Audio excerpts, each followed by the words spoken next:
এবার চোখ রাখতে হয় বাংলাদেশের দিকে, কারণ বাংলাদেশের অস্থিরতা পরিবেশের পরিস্থিতির মধ্য দিয়ে এবার সীমান্তে কিন্তু তৎপরতা বাড়ানোর চেষ্টা।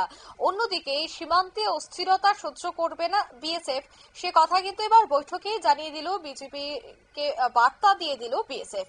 4096 কিমি সীমান্ত নিয়ে কিন্তু ঐক্যমত ভারত বাংলাদেশ। বিতর্কিত সীমান্ত নিয়ে কথা বলবে দুদেশের সরকার। বিস্তারিত সে বিষয়ে জানবো। টেলিফোন লাইনে যুক্ত হয়ে গেছে প্রতিনিধি শেখ মনিরুল। মনিরুল, হাসিনা সরকারের পতনের পর দুদেশের মধ্যে যে এক প্রকার সম্পর্কের টানাপোড়েন চলছে, তার মধ্যে এবার সীমান্তে অস্থিরতাও একটা বড় সমস্যা। কিন্তু এই সমস্যার সমাধানে যে ঐক্যমত হয়েছে দুদেশ, তাতে কি জানতে পারছেন?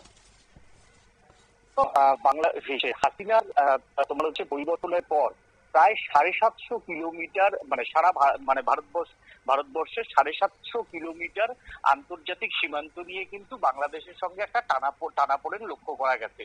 সেটা পশ্চিমবঙ্গ, সেটা মেঘালয়, সেটা কিছুটা মিজোরাম এবং কিছুটা ত্রিপুরাতেও। এই যে 750 কিলোমিটার তোমার হচ্ছে সীমান্ত সমস্যা, সেই সীমান্ত সমস্যা নিয়ে কিন্তু আমরা অতীতে দেখেছি বিএসএফ এবং বিডিআর সম্মুখ সমরে হয়েছে। অর্থাৎ বিএসএফ এর বহু জায়গায় কাঁটাতার লাগাতে বিজিবি কিন্তু তোমার হচ্ছে বাংলাদেশ বর্ডার সিকিউরিটি ফোর্স কিন্তু বাধা দিয়েছে। এবার ঢাকাতে 56তম যে বিএসএফ এবং বিজিবির যে রুটিন মাফিক বৈঠক, সেই রুটিন মাফিক বৈঠকে কিন্তু বিজেপি পরিষ্কার এই বিষয়গুলি তুলেছে। কোন কারণে আন্তর্জাতিক আইনকে বুড়ো আঙুল দেখিয়ে বিজেপি যে বাধাগুলো দিয়েছে সেগুলো তুলে ধরা হয়েছে। এরপরই বিজেপির কর্তারা জানিয়েছে যে সীমান্ত সমস্যা যেখানে রয়েছে সেখানে দুই দেশের সরকাররা আগে কথা বলুক, কথা বলার পর ফাইনাল হওয়ার পর নিশ্চয়ই বিজেপি এবং বিএসএফ ঐক্যমত্য ভাবেই তোমার হচ্ছে এই সীমান্ত সমস্যার যে কাঁটাতার লাগানোর প্রক্রিয়া সেটা শুরু করে দেবে। পাশাপাশি সীমান্তে বিজেপি যে মাঝে মধ্যেই হুঙ্কার তুলছে, সেটা যে কোনো মতেই বিএসএফ বরদাস্ত করবে না।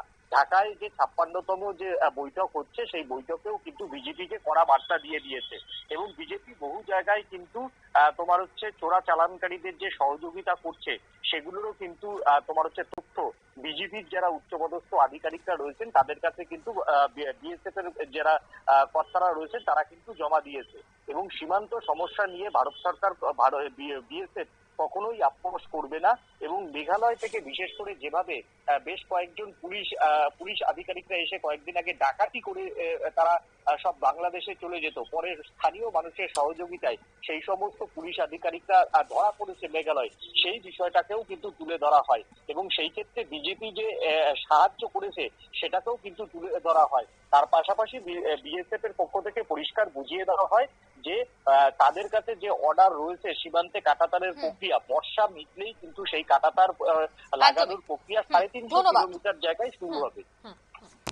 অর্থাৎ সীমান্তে অস্থিরতা সহ্য করবে না বাংলা বিএসএফ, সেই কথাই কিন্তু বৈঠকে বিজেপিকে একেবারে সরাসরি বার্তা দিয়ে দিয়েছেন।